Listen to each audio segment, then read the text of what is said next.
So, welcome back from our break. We're going to be starting the next three sessions together with Hannah Arendt's essay, We Refugees, today. It's not a very long essay. I chose these three essays because in one way or another, they all address questions of moral responsibility and self throughout her work. So we'll be doing We Refugees, then Personal Responsibility Under Dictatorship, and Thinking in Moral Considerations. And so We Refugees is a really good example of Arendt's early writing. I just want to say a couple more words to kind of add on and tease out some of the things I said in the intro video. So it's a really good example of her early writing. She wrote the essay in 1943 for a small publication, the Menorah Journal. And throughout the essay, one of the things I love, it was written before Origins, Human Condition, Eichmann. We see her in this piece working through some of the fundamental concepts and categories that really come to define her later work: the public, the social, the private, what happens when they collapse in upon one another, despair and optimism, and the relationship between the two in these kinds of extreme conditions, freedom, the question of freedom, which underpins a lot of her work, assimilation, loss, and loneliness.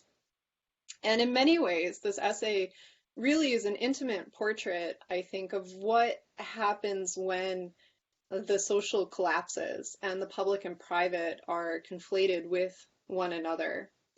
And so one of the things I didn't say in the intro video, but I think is really important, is that she, and I think there's already a question about this, a few times throughout the essay, she emphasizes the importance of experience. She says at a couple points that this essay was written from the point of view of experience, and it doesn't rely upon facts or figures, right? She's not providing statistical evidence about the number of Jewish people who committed suicide before and after the war. She knows these stories because these are her stories. And to draw a bridge at the end of Eichmann, she argues that one of the things he was guilty of was not being able to imagine himself from the position of another person. And she doesn't quite mean empathy, right? But that he couldn't see past his own nose. And for her, this was evidence of his inability to think as a human being, right? And so one of the remarkable things that she does in this essay is that she offers us as readers a way of seeing through the eyes of what it's like to be an emigre. Not that we could ever understand or feel what she went through or what the Jewish people went through at that time, but that we're able to imagine the world in a way that encompasses the decisions that they were forced to make, which were horrible decisions. And there are a few turns in the essay, right? It's really thick with irony. The tone is incredibly strong. And she begins in this really personal voice, emphasizing the we. In the first place, we don't like to be called refugees. And this offers us as readers, I think, a way in, while also creating a kind of interesting rhetorical distance, which is not very characteristic of her. And so the opening discussion of loss, followed by an account of the number of suicides among the Jewish people during and after the war, it for me always feels immensely difficult to work through, right? And she doesn't condemn them for committing suicide. She's not rendering a judgment, right? And there's the bit where she talks about what the pious Jewish people might say about suicide and how they couldn't allow for this as a possibility. But she's offering us an account of what happens, what people do when the world rejects them, turns them away for simply being human, for the way they were born into the world. And she says that we're all social by nature, right? The old Aristotelian axiom. And when the social rejects us, when the world rejects us and constantly reminds us of our social status as human beings, that we're tempted to either leave the world in what she calls a quiet escape, as suicide, or to assimilate, to try to become something that we're not and that we can never become. so that we might feel like we have a place in the world. But that's impossible. And she draws, and this is where she turns and draws the distinction between pariahs and parvenus. Parvenus, which she also calls upstarts, are people who tried to assimilate wherever they went, to become somebody or something that they were not, so that they could easily and seamlessly fit into their new social surroundings. And for her, this is a kind of vain attempt. We can never be what we aren't. Okay? And on the other hand, she offers us this really, am I echoing to you, or is it, I think somebody's mic's on. Can we? There's something wrong with the audio and with the video as well, I think, for me, anyway. Okay, Daphne, Like, thank you. Yeah. you're at a lag, like your speech lags your voice, and there are all these strange sounds. I hear the strange sounds on my end. I'm not sure if I can do anything about it from my, is it better like this, or are you still hearing strange sounds? It's better. I turned the audio off so I don't contribute to it, but yeah, you haven't spoken long enough, but it seemed okay. I'll try and speak a little slower, and I'll see if that helps a little. The last thing I wanted to touch on, which I didn't really get to in the intro video, was the concept of pariah that she offers, in contrast to the parvenu in the essay. And the final two paragraphs, she offers Kafka, Chaplin, Rachel Varnhagen, as examples of individuals who went out into the world and did not try to assimilate, who carried their history and past with them. And this in itself becomes a kind of political reflection upon the conditions that the Jewish people have historically been forced to live under. So is that better? I want to pause and just kind of check in. Seems better to me. Thank you. Okay, I want to stop there. I think this is an incredibly personal essay, and we can work through the passages and text together, and there are already a number of questions in the chat box. Does that sound good to everyone? Okay, so Daphne, you have the first question here. On page 269, I read and reread the sentence and hope someone can clarify. We cannot realize that we by ourselves are not so much concerned as the whole Jewish people. So let's look at the sentence and see if we can parse it out. I think this is a good example of the tone she's using in the essay and what makes it in part challenging to read, because she's making all of these turns and she's remaining in this ironic register. So I want to start at the top of the paragraph and we can look at it in context. And someone please stop me if the sound gets funny. We fight like madmen for private existences with individual destinies. Since we are afraid of becoming part of the miserable lot of schnorrs, whom we, many of us former philanthropists, remember only too well.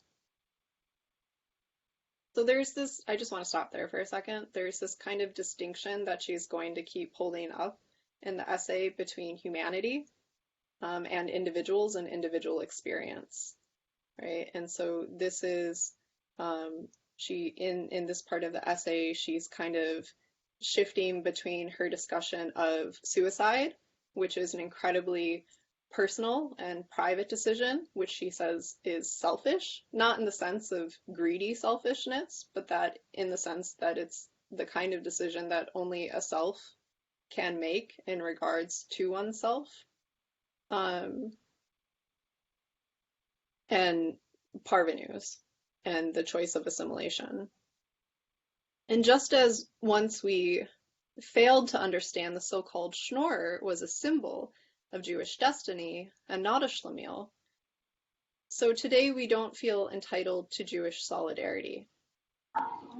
We cannot realize we cannot realize that we by ourselves are not so much concerned as the whole Jewish people. What I understand her to be doing in this passage is reflecting upon the characterizations that historically have been accorded to Jewish individuals, that there are certain personality types. So here she's referencing the Schnorr and the Schlemiel, and around here she says that in the same family a son could be called both, one by his father and one by his brother. And that these characterizations do not reflect upon I think she wants to draw, I would say, the humanity of people, but she wants to draw out the Jewish people as human beings, right? Um, in a certain sense.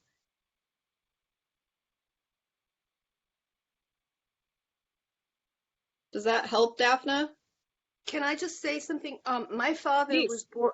My father was born in Berlin the exact same year that Hannah Arendt was born, and in the sort of same area, Mm. and had a very similar attitude. I get the irony there. He always used to. He was very a-religious, maybe even anti-religious, and he saw the rest of the Jewish population always as schnorrers and schlemiels. So this sentence meant a lot to me, but I couldn't quite get what she's saying. Is she saying that by seeing those stereotypes, we are no longer entitled to, or we cannot understand Jewish solidarity? I'm not sure. I'm lost in that idea, that jump between, I know that that's the way a lot of Jews before Hitler and before World War II felt about other Jews who had not assimilated. So Right. there's that kind of contemptuous tone. And yet he always considered himself Jewish, as she does, kind of like it's not a choice, right? But I'm not Yeah. sure it doesn't matter. If the sentence isn't important, I won't insist. But I wasn't sure I got it. That's all. Does somebody else want to offer a reading of that sentence? I'd like to. Um, Okay, Margaret. oh, wait, I think there's someone else there. No, I was just going to say that all four of my grandparents came from Eastern Europe as Jews around World War I. And so they did not have the World War II experiences in any way, shape, or form. And yet this was incredibly personal for me to read. It felt very much that she was Oh, describing struggles within my own family of assimilate or not, and the views somehow. And I can think in relation to this sentence, what it made me think of was the attitude of assimilated Jews, and I would hold myself and my family in that group, to pretend to deny the history, culture, and how that informs the present context of one's identity, but to think right. that somehow you could just turn down a different street and leave that all behind by choice. And that's what that's what I heard, and maybe I'm, projecting family stories, but that's what it seemed like. I think also, it's helpful for that sentence to kind of make our way to the end of the paragraph where she tells the little story Yep. about Yes. the head of the charity and the Yep. schnorrer as perceived by those outside the Jewish community. She says it's a symbol of Jewish destiny. To be Right. called a schnorrer is a big thing. And I think she's saying that we Jews may have minimized it. We didn't see it as something that others would hold up as our destiny. Rather, we just dismissed it as schlemiel or not schlemiel, a part of a joke almost. So I think that's what's happening there. And I think following of the past, do you want to add something, Jack? Yes, I'd like to add that there is a trend in the entire piece about the Jewish identity period, and I think what's meant here is that, and it's something that she talks about in greater length elsewhere in the essay, that whatever you do nowadays, you have to learn that Jewishness is inescapable. that you cannot assimilate and lose your Jewishness. You can assimilate if you like, but you will always be Jewish. And that Jewish identity will define you in some way, whether you like it or not. I really like Schnorrers and Schlemiels because of course, refugees by definition are Schnorrers, right? They are coming to seek aid, right? And of course, the people who provide the aid can feel like they're giving handouts to beggars. So it's there's a lot of irony. I think you pointed to the irony in the essay. There's a lot of irony for her in the uh, uh, inevitability of remaining Jewish. And I think that draws out the tension, which makes it a difficult passage. She so if we look at the next little paragraph in the last sentence, right? So these were categories that have existed for a long time to name a Jewish person. But now that, so at the beginning of the essay, when she says that they don't want to be called refugees, that they're newcomers, that it didn't matter that they weren't refugees. They still had to go to refugee organizations in order to receive aid, right? And so there's this kind of contradiction that opens up.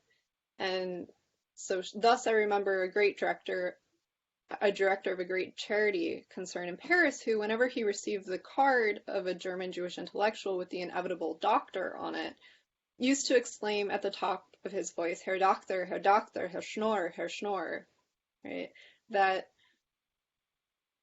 And then so the next paragraph, the conclusion we drew from such unpleasant experiences was simple enough. To be a doctor of philosophy no longer satisfied us. And we learned that in order to build a new life, one had first to improve on the old one. A nice little fairy tale has been given to describe our behavior. A forlorn emigre dachshund in his grief begins to speak, once I was a Saint Bernard. Right? So there's this tension that she's throwing us into, where the emigre perhaps was a doctor. I think we hear this story in our contemporary political moment quite often, where a doctor from Iran comes to America and ends up driving a taxi cab because he can't practice medicine in America, right? And it doesn't mean that he's not a doctor anymore, but that he can't be a doctor here. So he used to be, but he still is, but he can't be. And there's this kind of frustration that emerges, which I think of as a tension of self. So if Daphne, yeah, so from everybody's been very helpful. I think I'm getting the picture.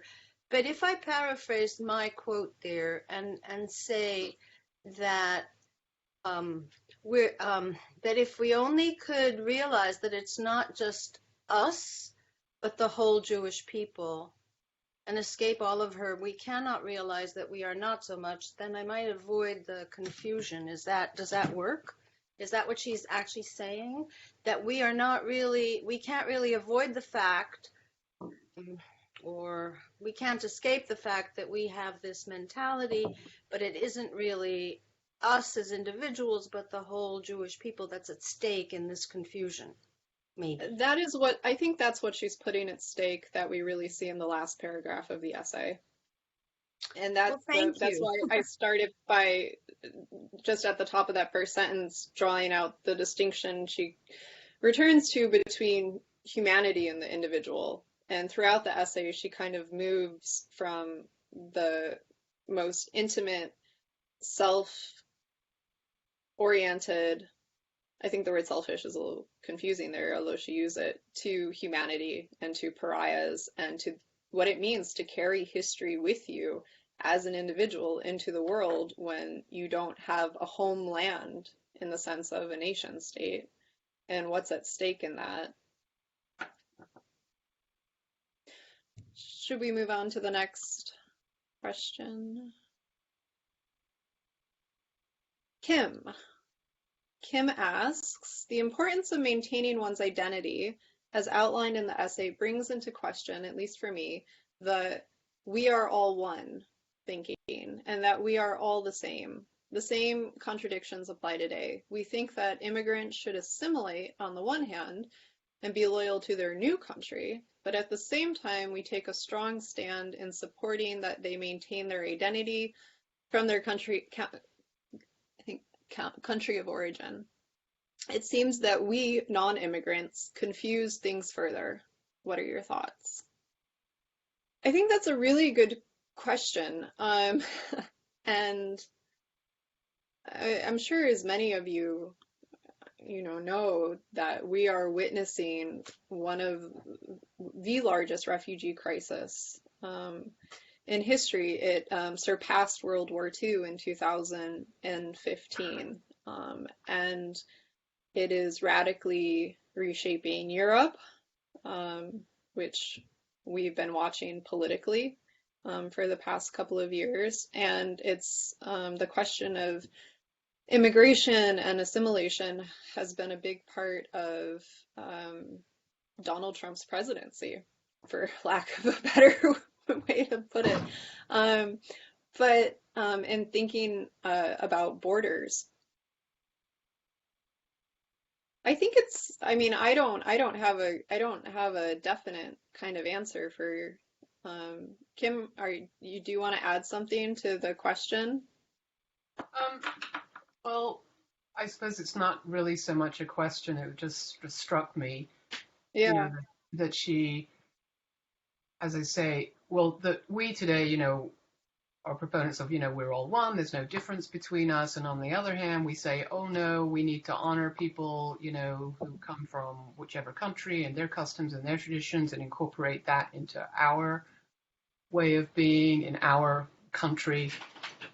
And it, I just see a real conflict there. And nobody quite, it just feels like, okay, which direction are you going?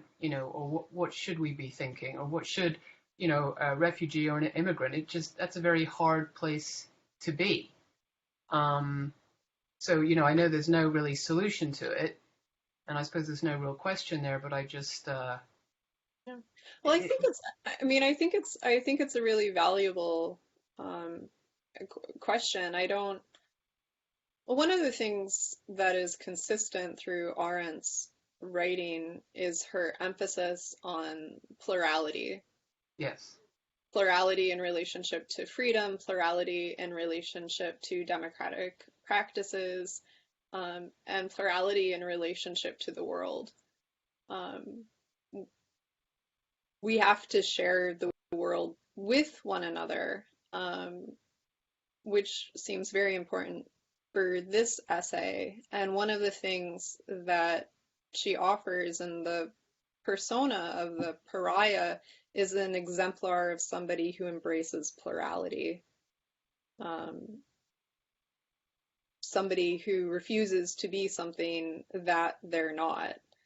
And there's a lot of rhetoric of that tries to collapse the plurality. I'm thinking primarily in the American context right now, but the Me Too movement comes to mind, which on the one hand seems incredibly important, lifting up individual voices, but on the other hand also puts them all together, right? Or the Bernie Sanders 99 versus the 1%. You have a massing of an entire group of people who are individuals in order to make a political argument, which is not to say the political argument isn't important, but I think Arendt forces us to constantly wrestle with the question of how do we retain plurality and distinction and difference, which is necessary and part of what it means to be human. Yeah, no, I think that's, and that definitely comes through. But it seems like, obviously we haven't sorted that out yet. I think for most of us, You're echoing, Bob. I think that for most of us on this call, maybe this is better. Hey, or Bob, if you turn your volume down a little bit. A problem. I'm a banker. I have to come to terms with Somalis, for example. And there's really no problem between respecting their culture and expecting that they would affirm their citizenship. Of course, there is a problem for a whole bunch of people, the Trumpists, but that's stupidity. I don't see an intellectual contradiction here. I'm talking about the contemporary scene, not what Arendt was talking about. Mm-hmm. Can So I where comment? don't you? Yeah, sure. Yeah. I'm sorry, I didn't mean to interrupt you. No. Please go ahead. There's a serious problem of refugees in Israel who came from other countries and are now being asked to leave. So I don't know if people are aware of this problem, and there are Holocaust survivors in Israel who have declared that they're going to hide these refugees. The problem is obviously that they don't look like anybody else because they're distinctively black. But the fact is that we have, not just in the Trump world, but we have in the contemporary world, this horrible reaction to the serious problem that you mentioned. It's a huge refugee crisis, and if the world is really one, and if Hannah Arendt is right, then I think what's happening now is beyond possibly her own, foreshadowing, imagination. It's horrific. Just wanted to say that. I think it's part of what she's afraid of at the end of this essay, when to skip to the final paragraph. I think that's, yeah, so it's the final paragraph. She says, history has forced the status of outlaws upon both, upon pariahs and parvenus alike. The latter have not yet accepted the great wisdom of Balzac's "we didn't come at all." Thus, they don't understand the wild dreams of the former and feel humiliated in sharing their fate. Those few refugees who insist upon telling the truth, even to the point of indecency, right, get in exchange for their unpopularity one priceless advantage. History is no longer a closed book to them, and politics is no longer the privilege of Gentiles. They know that the outlawing of the Jewish people in Europe has been followed closely by the outlawing of most European nations. Refugees driven from country to country represent the vanguard of their people, if they keep their identity. From the first time, Jewish history is not separate, but tied up with that of all other nations. The comedy of European peoples went to pieces when, and because, it allowed its weakest member to be excluded and persecuted. And it's really in that last sentence that I think we see the severity of her foreshadowing of what could happen to Europe in the future if the weakest populations in those countries are allowed to be excluded and persecuted, which is what has been happening in a number of places. And as a result, we've seen the rise of forms of populist parties, which are reinforcing traditional notions of nation state values and patriotism, and are exclusionary in a very real respect. Yes, but this expresses. Oh, I'm sorry. Howard's up. Nope. Is it me? Can I speak? Yes, it's you. I see your name. There's something going on that today, of course, that in some ways she can foresee, but in most ways she cannot, nor could anybody else at the time, which is what we now call globalization. And what is going on in the world is the decay of the nation state. And the nation state is the means by which people with nationality get their protection, right? But nationality refers to common language, refers to a common place of birth. That's what the word actually means, is a place of birth. So in today's world, where there's a tremendous amount of movement, both of people and of cultures, people are experiencing the decay of that which gives them their uniqueness, that which gives them their nationality. And I think a lot of what we're seeing is a resistance to that decay, an attempt to preserve, by whatever means necessary, the that quality which gives the state its legitimacy, that is, its nationality. And so I think what we're seeing here is something on a very large scale. It's very hard to put your finger on because it is so fluid. But because on the one hand we see this huge number of refugees and people who are displaced and so on and so forth. That's only one side of it. There's a whole bunch of people who are not physically displaced, but who feel displaced because of some change in the way in which their nationality is defined through globalization. Do you want to, are you thinking globally, or are you thinking in the American context and like the rhetoric of Donald Trump's campaign? I think it's both. I think what we're experiencing to some extent in America is that over time there has come to be something called the American nationality. Right? Originally, to be American was to be able to be anything.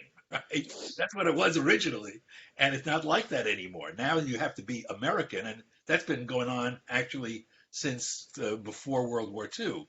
But well, it wasn't to be anything. It was the possibility to become anything, which was what I mean. The idea that because the United States was not a monarchy, that individuals were equal. In the sense that they could move freely between the classes. I mean, I think what you're describing in part is an ethnocentric nation state, which, I mean, I'm not sure I would argue that the United States has ever been.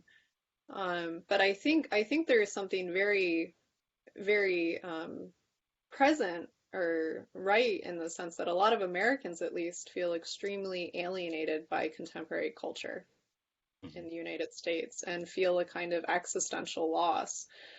The question of patriotism and how patriotism gets constructed in relationship to nationalisms, which bolster the power or legitimacy of the state, I mean, Arendt talks about that a bit in Origins, but it's, I think it's in part, I think of that differently, I guess. Just one last thought on that, just very quickly. Nationalism and patriotism are different in their roots. Nationalism is where you are born. Patriotism is obeisance to your father. And those are two that's really the sources of those ideas, right? And as intellectual ideas. A patria is a love for one's homeland, which is where they were born. And I think one of the things that Arendt is dissecting in this essay is that there's a kind of banality of patriotism that occurs among a number of Jewish emigres who were forced to patriate into different countries and to become citizens of those countries and then to perform these new nationalisms, which they could perform, but they could never wholly become because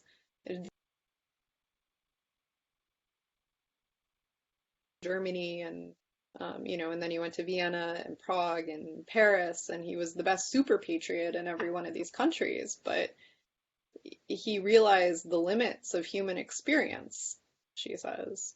And yeah, I have. Hello, Howard. Howard, do you want to jump in? You've been trying to. I've been trying to.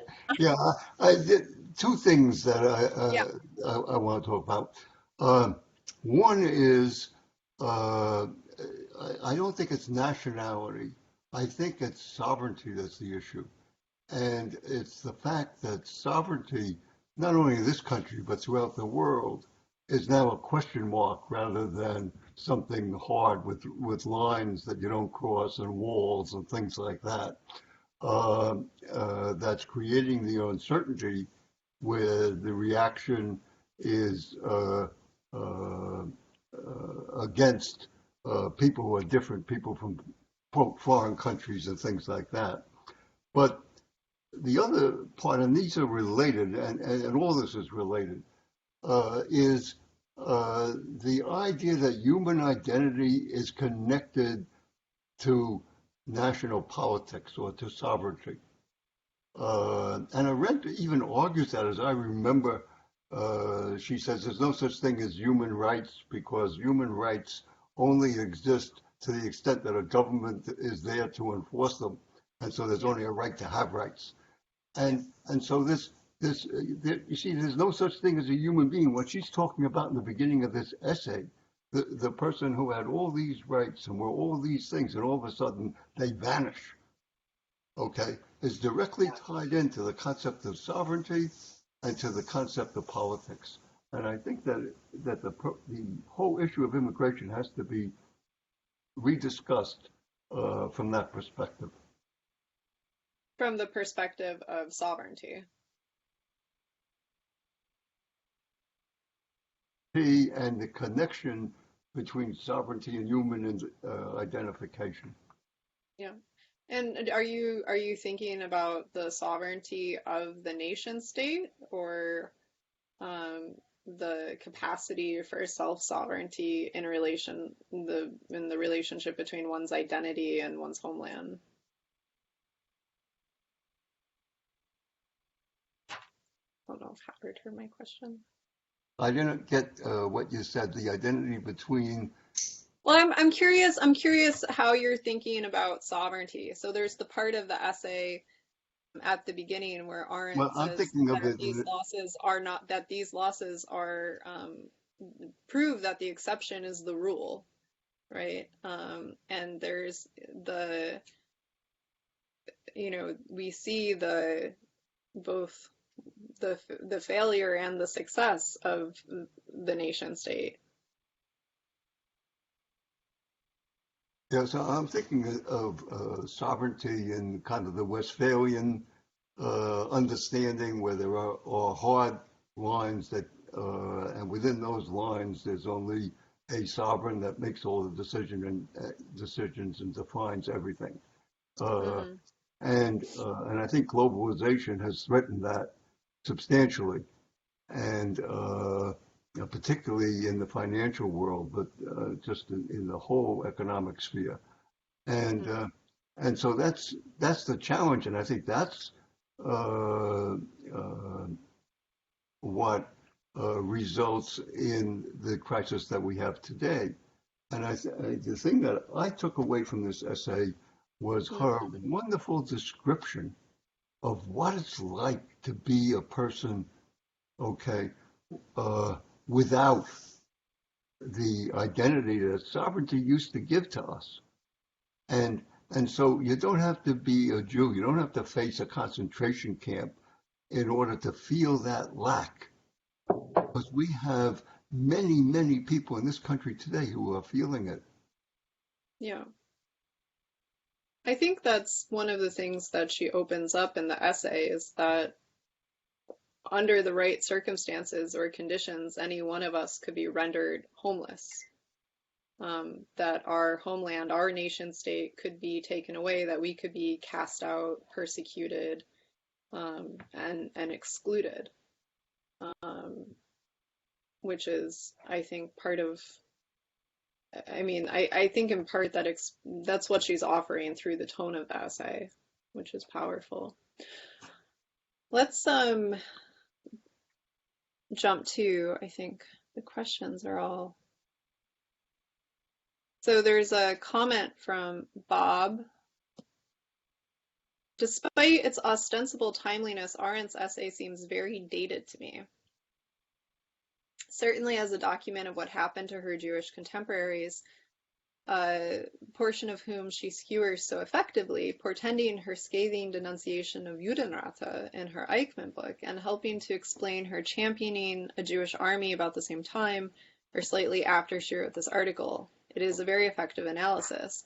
But her use of the term refugee as someone seeking refuge for some act committed or some political opinion held hardly represents the more commonly held opinion of what a refugee is, and certainly not today. The refugees we see in the news are a mixed lot, some entirely innocent victims of war, some not so innocent.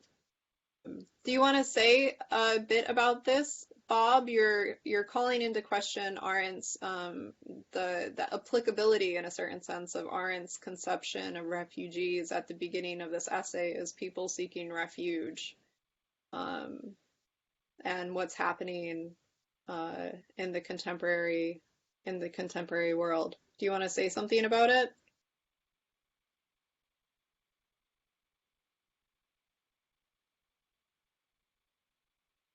Your volume's not on. Your the volume. Can you hear me now? Yes, I can hear you now. Oh, Technology. many of the refugees we see today are economic, Yeah. like many of our ancestors who came to this country, and they weren't necessarily chased out. You know, if they're from sub-Saharan or super-Saharan Africa, they're fleeing for a better life. Some of the refugees are certainly victims of war in Syria, but there too it's a mixed lot, because some of them had to leave because they were enemies of the regime, or maybe the fundamentalists had made life unbearable for them. But many others were just kind of caught in the crossfire, as opposed to the Jewish refugees prior to and during World War II, who were affirmatively chased out of any of the areas where Hitler had sway or influence. So in that sense, I think Arendt's use of the term refugee serves her own argument, and maybe would lead us to misunderstand the contemporary situation. So that's my one argument. Yeah, I mean, I think one of the questions that she's asking is why they were forced to leave. And historically, if we go to the beginning of the essay, she says it's a person who's been driven to seek refuge because of some act committed, because they did something, or because they were persecuted for their political opinions or acts. And the Jewish people had done neither. They hadn't done anything wrong, and they weren't being persecuted for their politics. They were being persecuted for who they were as people. And so she wants to complicate, I think, that historical conception of what a refugee is, and to, yeah. And so I'm saying it's very different. And a person has to be careful in taking something written, let's say 75 years ago, Sure, as legislative for what's going on now. And I think yeah, in Arendt's point of view, we're supposed to think for ourselves. And yeah. so simply because she wrote about refugees, and there are refugees today that are in the news, doesn't mean it's the same source or the same solution. Absolutely, and I agree with that, and I think that one of the wonderful things about Arendt's writing and her writing style is that, you know, here we have this intensely personal, intensely political essay that she wrote. It's one of the only places in her writing where she actually self-reflectively talks about being interned at Gurs in the south of France. and what her experience was like as a Jewish person during the Holocaust, as somebody who was arrested in 1943 and forced to flee, and then was forced to flee a concentration camp, and then had to emigrate to America. And one of the, I think it's incredibly valuable for thinking about this historical situation. One of the things that I appreciate about her writing is the way that she writes. So even if her conception of refugee might not be applicable as a kind of framework that we can abstract and use to look at the current refugee crisis, she's offering us a set of questions that she's interrogating in order to get to her argument in this essay about what refugees are. And I think one of those questions is, what are the circumstances in which individuals are forced to leave their homeland? What does it mean to have a homeland? When you don't have a homeland, how do you retain a sense of self and identity? Where does the sense of identity come from? And offering an account of the elements that are lost when a state collapses, or when a specific population is targeted for a variety of reasons, political or personal, and so on. And that's, I mean, I agree with you, but I think in terms of, so if we want to think about the refugee crisis in Europe right now, this could be a starting point in terms of providing us with a set of questions that we could use. And we're probably going to end up somewhere else, because the political, historical, economic circumstances of today are radically different than they were in 1930 and 1940 in Germany. Well, by way of using it as a starting point, I think it's best understood as a starting point for what is different than what is the same. I prefer to remain a little more open in framing the questions. I'm not a big, what's right, what's wrong, what's different, what's the same. I mean, those are good questions to ask, but I think the tone and the form, the style, are really politically powerful in thinking about how it is we think about refugees. Can I, again? Daphne, yeah. Do you want to? I'm sorry, I'm talking too much today. Not at all, please.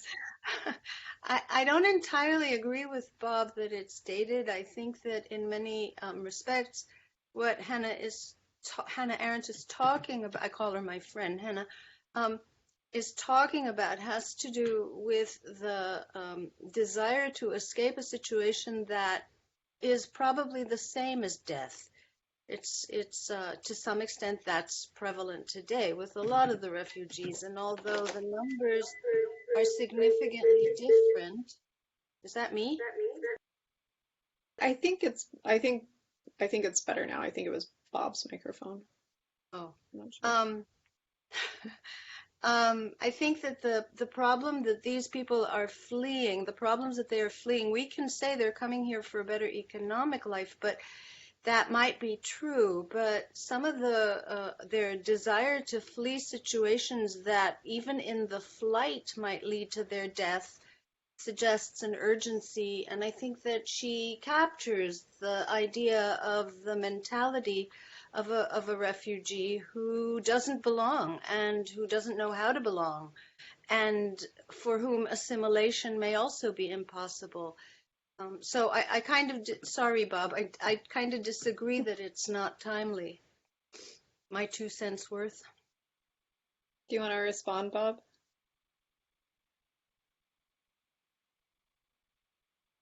Hope I'm not causing an echo. But I guess that's Daphne's point of view. From what I can see, understanding the refugee from the inside, as Arendt is doing, is very different from the way we're looking at the news today from the outside. So maybe that helps explain some difference here. But I don't, well, we're reading and discussing this for kind of two reasons. One is to understand Hannah Arendt, and the other is to understand ourselves and our contemporary situation. And so I don't think that it leads us in the right direction to be too rooted in Arendt's understanding in 1943.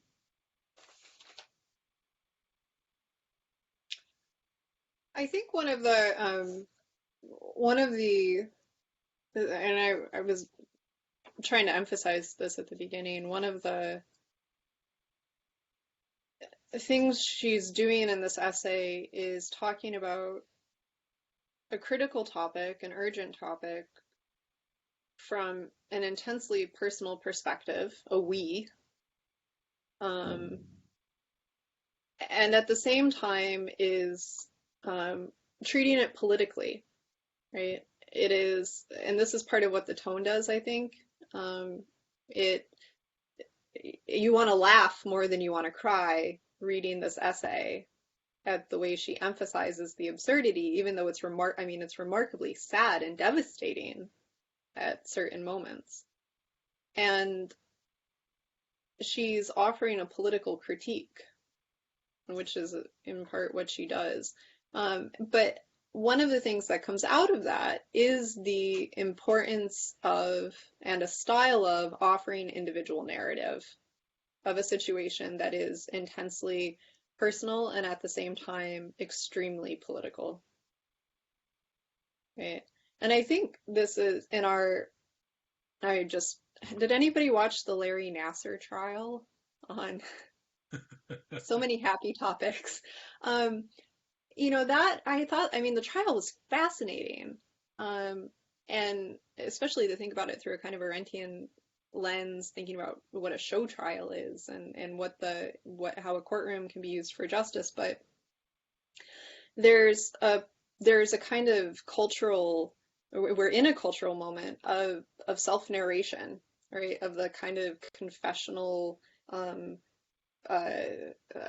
storytelling perspective, and what is our personal feelings and our reactions to things and how we present them publicly are extremely political, which was really, I think, apparent in the testimonies at the Nasser trial, but also in a lot of the narratives that we've been reading that come from the Me Too movement. Really intensely personal accounts of one's experiences in the world. And one of the things this essay does is offer us a kind of a way away from that, I think, right? It's intensely personal, but at the same time, she remains in a political register, right?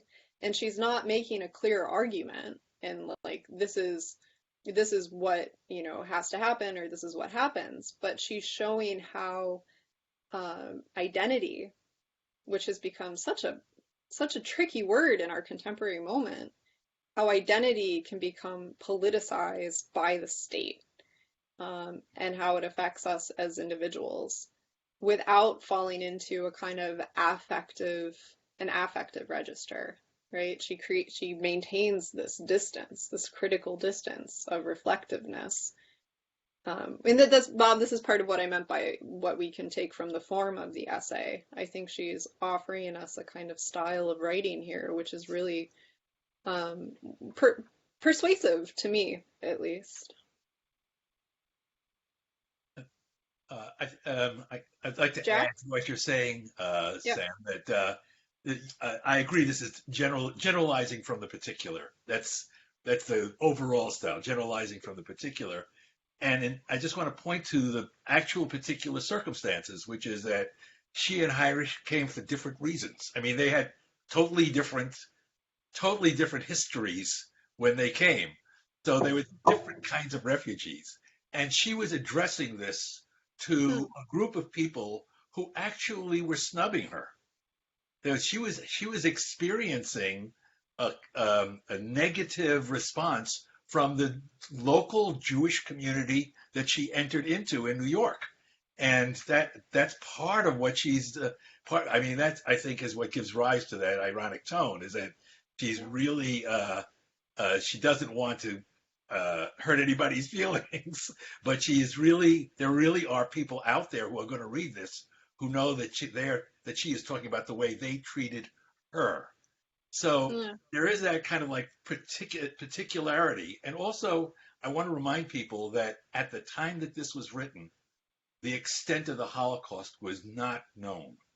Within the Jewish community, there was some knowledge of what was going on, but the extent of it and the immensity of the atrocities were completely unknown at this time.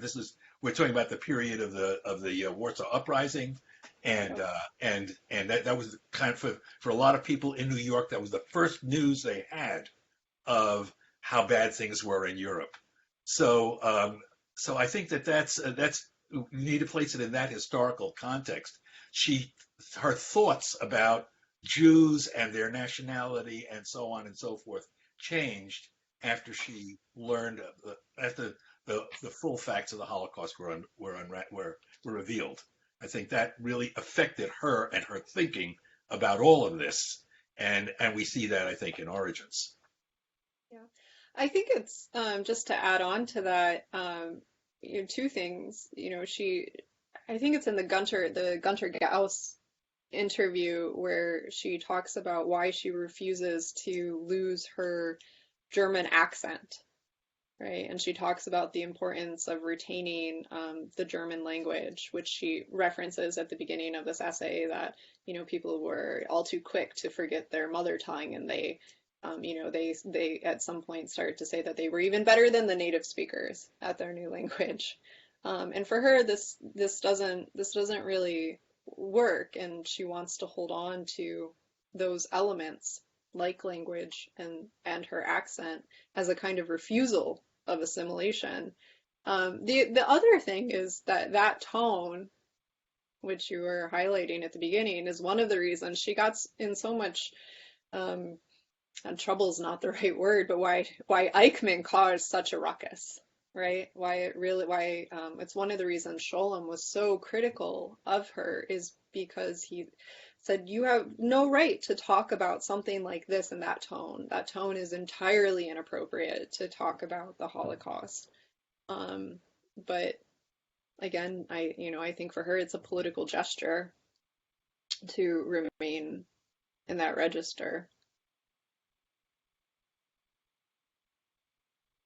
So let's go back to the. Could I get in? I apologize for being late, Samantha. Blue Jeans beat me up this time. Blue Jeans won the battle. Is that okay? Yeah. Did anybody talk about defending Mr. Cohn? Defending Mr. Cohn? No. Do you want to make an argument in defense of Mr. Cohn? Yeah, okay. Let's just say Mr. Cohn was not a practicing Jew in 19. We all know what happened, and the horror of the whole damn thing. But 1933, he spelled something. He had a family. He was not a practicing Jew. That wasn't part of his personality, let's say. And he had a family, and he saw the handwriting on the wall, smartly enough, and left this horror that was going on, and went to France, and established himself with his family and jobs and so on. And he was a chameleon, changed the spots to survive under the circumstances. And similarly, moved from France wherever he went. We lost him there after that. But was that such a horrible thing on his part? I always go back to Hannah Arendt's situation. No children, no commitment to aside from intellectual work, her career, and so on and so forth. And I always feel that she, in other places too, she sort of lacks an understanding of how a person has to survive in certain circumstances. Assimilation is one thing, adapting is another thing. But I felt she was just a little bit too quick to condemn Mr. Cohn. Let's take not the worst of Mr. Cohn, but the best of Mr. Cohn. That was my thought. I apologize if people have said this already. I came in late. No. I just wanted to get in a good word for Mr. Cohn. I can't resist. I have to jump in again. Mr. Cohen is not the only non-observant Jew. Hannah Arendt was a non-observant Jew. The whole population of people that she hung around with were people who gave up the idea of Judaism. And in fact, all of the Zionists were particularly anti-religious. Theodor Herzl himself spent a lot of time in France. All of these Jews who, established the whole concept before World War II of the new Jewish identity were not religious and traveled quite a bit. So I'm not sure that the idea of being a believer or a practicing Jew is part of the example that she's giving. I think it's more the typical Jew that she ran into, the kind of Jew that were in her milieu who traveled and ended up not losing their Judaism anyway. That's just, I couldn't resist. Well, so the next, I want to respond, but I want to tie it to the next question in the chat box as well, which is about, well, Bob reminds us Charlie Chaplin was not Jewish, but then Suzanne asks for a bit more on Lazar and the term conscious pariah. So she's contrasting Mr. Cohn with her idea of the conscious pariah. And the conscious pariah is a concept in her writing that changes a little over time. So in her first book, well, after her dissertation book on Love and St. Augustine, and her first book, which was a biography of Rahel Varnhagen, who she references at the end of this essay, talking about the conscious pariah, she kind of draws together there the idea of the upstart and what she's going to pull out here as the conscious pariah. Varnhagen tried to assimilate in certain ways in Berlin society, but then also created these incredibly rich spaces for people who were pariahs to gather and engage in these conversations. And let's just look at the passage and we can talk about Mr. Cohn and the conscious pariah for a few minutes. The attitude of these few whom followed Bernard the Tsar one might call conscious pariahs.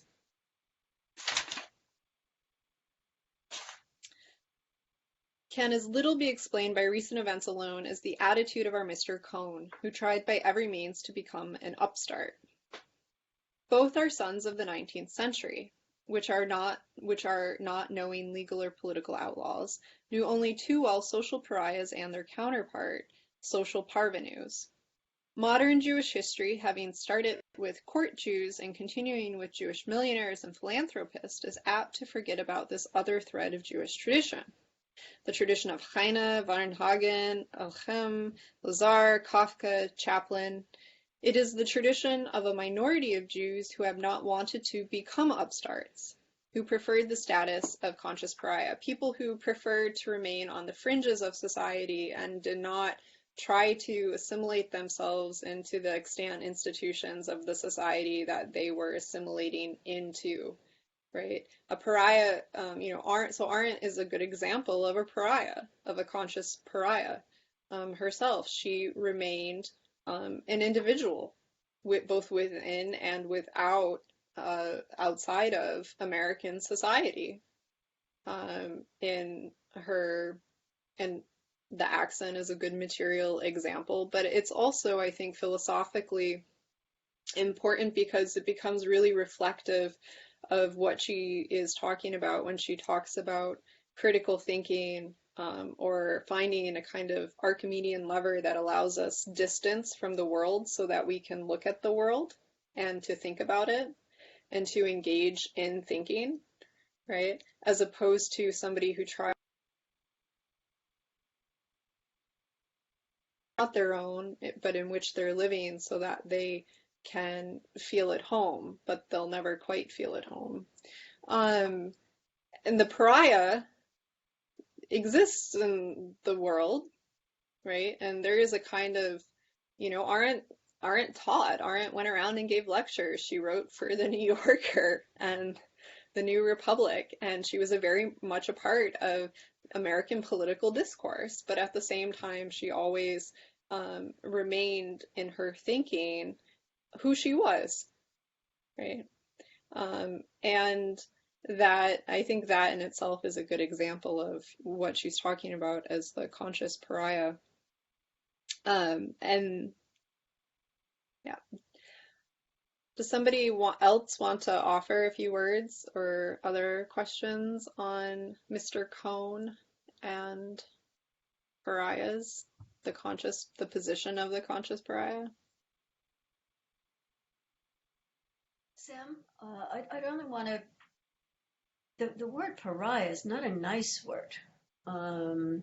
So I guess why that? I mean, I understand her definition of it and the concept, but why the choice of that particular word, pariah?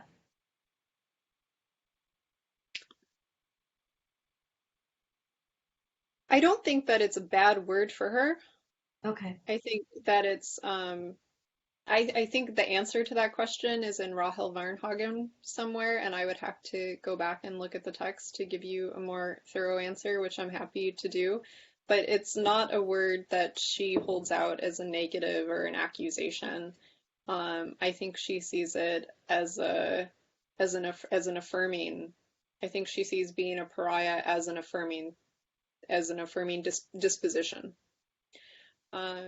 She really upholds not the social pariah, but the conscious pariah, somebody who consciously says, I am not going to cast off who it is I am just so I can fit in with you, and I can like go to the market and check out without people noticing that I'm other or different. It's a way of retaining one's self, which is, I mean, I think really in part what she's emphasizing throughout. It's where she begins the essay, and she's emphasizing it throughout. At the very beginning, when she says we lost our home, which means the familiarity of daily life, which I think Anne just gave us and was pointing to this in a comment. We lost our occupation, which means the confidence that we were of some use in this world. We lost our language, which means the naturalness of reactions and simplicity of gestures, unaffected expression of feelings. And we left behind our family and friends who were being killed in concentration camps. But all of those material artifacts that forge together and make us feel at home in our daily lives, just like the day-to-day routine of our lives. We have a home, we can go to the market, we can go to work, I can have this conversation with you as I am, and not be constantly aware or reminded that I'm not, that I don't belong in some way, right? And for her, the idea of the conscious pariah becomes a kind of archetype of a person who is able to be at home anywhere in the world because they carry their language and their self with them.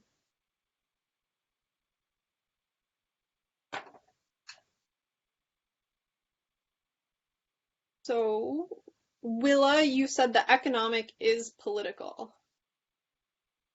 Do you want to explain what you mean there in the context, or talk about it a bit?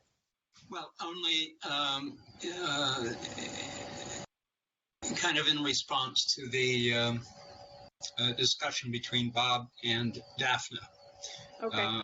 And whether what Arendt has to say has currency today.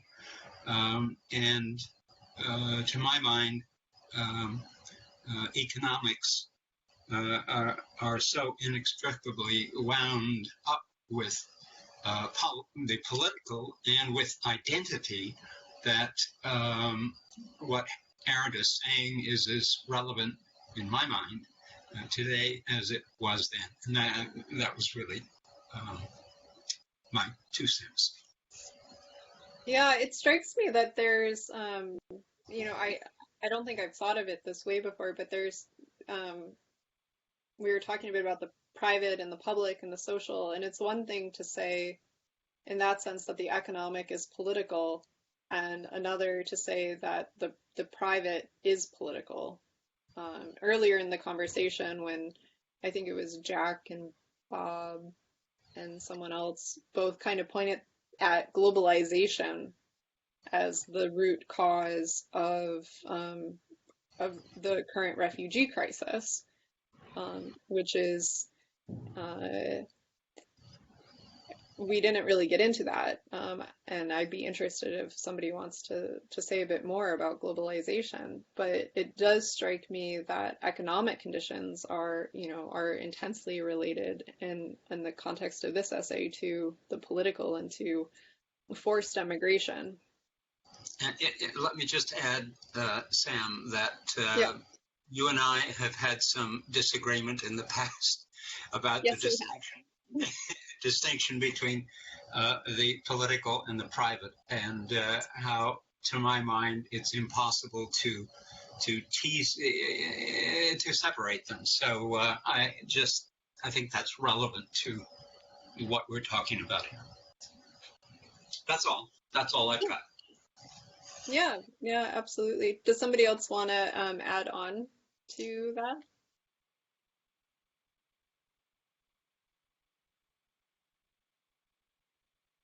Or say something about globalization?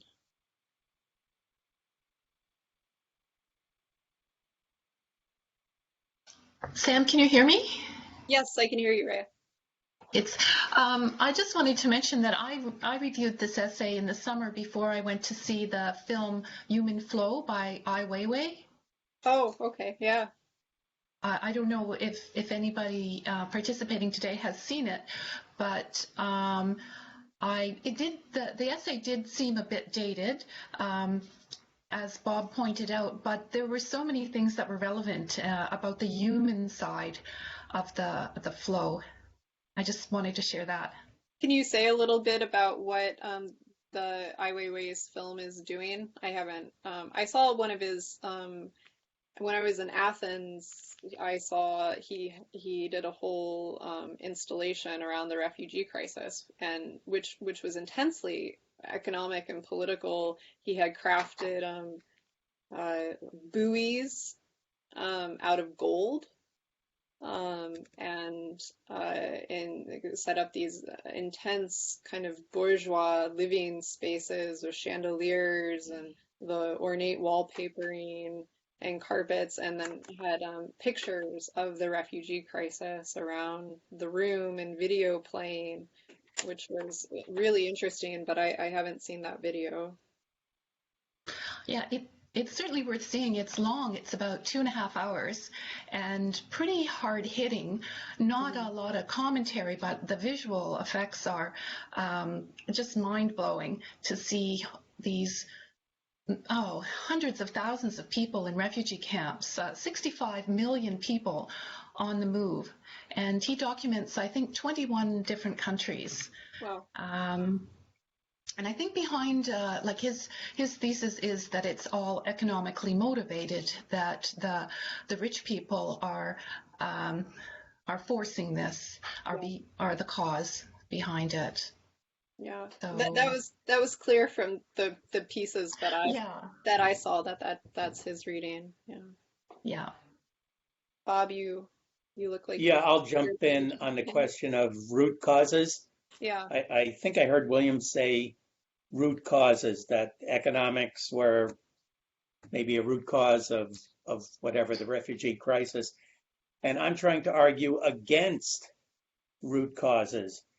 I think a lot of what we see that is happening has many different causes, and that's one of the things I was trying to argue. That I think that was that one of the differences between what we're seeing today with the refugees and what Arendt was talking about, was analyzing. I'm not saying that she was one of these simplifiers, but her chosen topic was very focused in a way that I think the refugee crisis today or at least our understanding of it is not.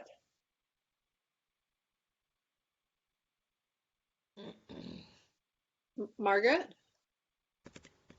Oh, I'm sorry. I didn't know my audio was back on. Oh, Actually, I've been sitting here thinking that, and with all due respect, I can't think of anything more relevant to the public discussion currently than the debate as to whether one retains a community identity of one's origin, or whether, I mean, assimilation is a big word.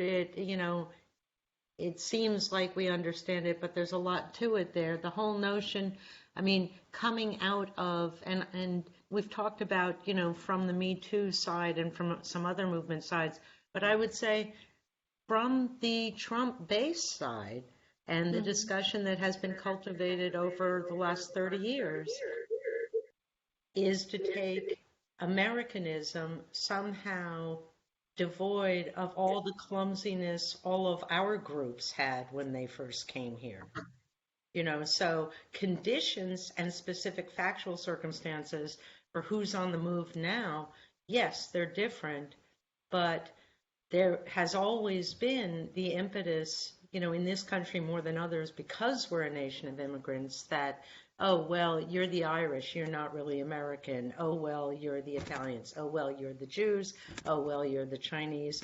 So there is a certain applicability to what she's saying that I think extends well beyond the specifics of her situation. I mean, I guess in that sense, it goes back to, Sam, what you already laid out, that it is a political mechanic, if you will, to deconstruct the situation. yeah. And I think, and I hear in what you're saying also the emphasis on community and retaining plurality and difference within one's communities. If we just take the example of Trump's political campaign, if you go to the new whitehouse.gov webpage, it's pretty amazing. And aside from all of the pages that they deleted, having to do with scientific and environmental research, if you read the political rhetoric that is up there, it's remarkably uniform. America first, make America great again. There's the American first tax plan, the America first,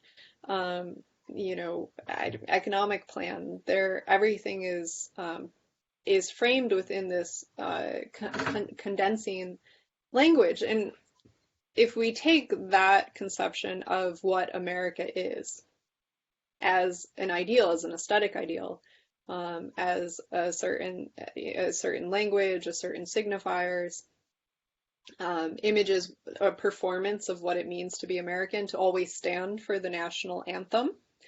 For example, it's incredibly, I think maybe I want the word oppressive, right? It kind of washes over other understandings of what it means to be an American, which are reflective of our country as a plural nation. We live different lives. Margaret, do you want to add something? I would just say I was really taken right after the election of 2016 with a piece that Masha Gessen wrote, and I don't remember where I saw it, but it was about the importance of language. And the piece was basically saying, look, if you really kind of want to know how Putin has been pulling it off, here's what you need to do, America. You need to look at and preserve depth of meaning in terms like freedom, in terms like liberty. And I've just been thinking about that for the last hour, and that kind of tension, which I think is resonant in what Arendt is writing about here. Is, the tension of, well, if you move towards plurality and assimilation, do you sort of sand down the meaning of those words, and do you create damage in the process? And how do you not do that? How do you hold on to those? That's all. Yeah, and I think Yeah. that there's language is absolutely necessary to doing that work, which for at least for Arendt is incredibly political work. That one can become a member of a new country, but at the same time they can remain who they are as individuals with a different history apart from the country that they're assimilating into. It breaks down the kind of contemporary understanding or the way in which we would just use assimilation. Howard, I saw you. Were Yeah. you trying to do it? Mm-hmm. Yeah. I think this individual political, uh, I call it a paradox. It can be understood both in terms of an individual person and the public with which they are part of, or even a nation and the world. Yeah. And I don't think that um, it can be resolved either way. I don't think that's the idea of the paradox. That they're interwoven in a way that demands discussion and demands thought and demands an exchange of views, but without resolution. Any resolution may be in a specific context uh, and will only be temporary. But you don't resolve that. I think that the beauty of those two things together is that there is no resolution, but that there is a demand for investigation, discussion, and exchange. Yeah. Yeah, absolutely. Are there any? Yes, Yeah, Susan? there's one sentence. It takes us that I think is somehow connected to what we've been talking about, but not explicitly. It's Okay. goes back to the paragraph on the distinction between conscious pariahs and the parvenu, the On upstarts. on 274? Yeah, on 274, the end of that paragraph that begins Mm-hmm. the attitude of these few. It's the last sentence. There have always been Jews who did not think it worthwhile to change their humane attitude and their natural insight into reality for the narrowness of caste spirit or the essential unreality of financial transactions. I think that's a very powerful sentence. And can you imagine reading that to Donald Trump? I mean, no, I mean, I think she's very clear here. And I think this connects to Patrick's concern earlier on that, Mm, it's not about economic stability only. That her notions of identity and self and meaningfulness take us far beyond yeah. material reality and economic reality. And also her notion of the narrowness of caste kind of connects with what we've said about patriotism or nationalism. So I just find that a very powerful sentence. Yeah, I think it takes us into for her. I mean, part of what's at stake in this essay is that it takes us into the heart of what it means to be human Yeah, yeah, and what the different elements of life are that crystallize together that are conditions of humanness. Um, the,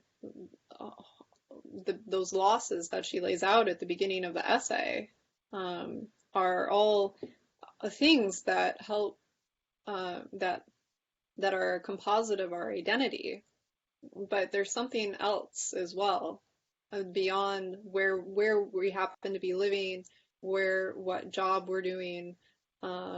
There's something more about what it means to appear in the world as an individual, and to retain that despite the conditions that we are sometimes forced to live under. Yeah. Are there any last? Whoops. Yeah. Can you hear me? Yes, Anne.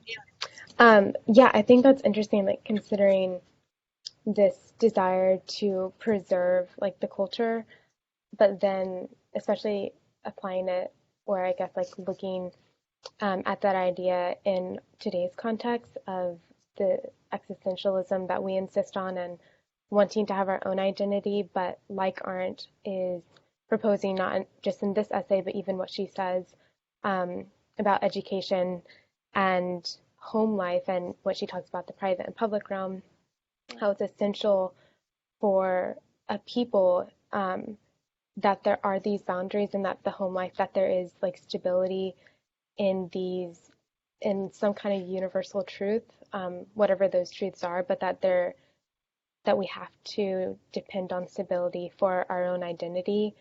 And again, how there seems to be, maybe that's part of the tension today, is that we are demanding, not we, that is like American culture, but then as we're trying to figure out how do we respond to this problem of the refugees, we seem to be more concerned about like creating our own identity, and like forgotten how essential the stability of tradition is, because of the universal truths that it like ties us to about like what it means to be human. But those are just some thoughts. Yeah, and she's offering us a conception of identity in relationship to self, which is radically different than identity politics in contemporary culture. And I think politically it's a very powerful critique in a way of contemporary identity politics, which is oftentimes remarkably superficial. I think that's my own argument. And she wants to point us towards questions of humanness. What does it mean to be humane?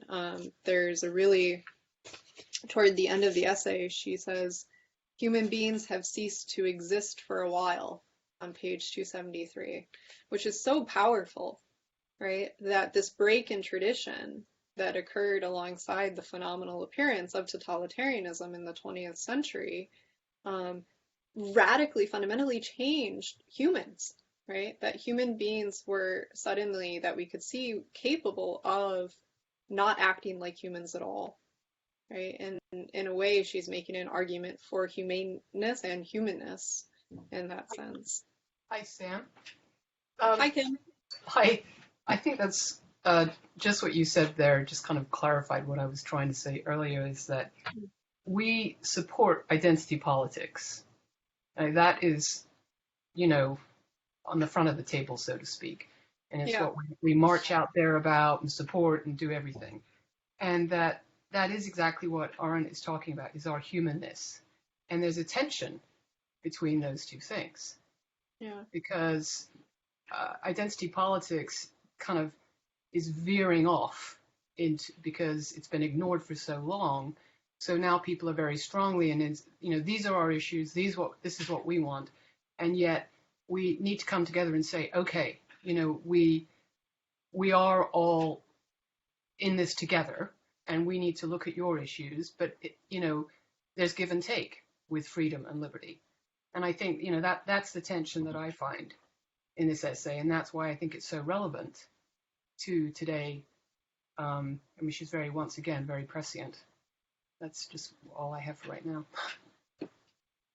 Yes. Does anybody want to offer any final thoughts or reflections on the conversation?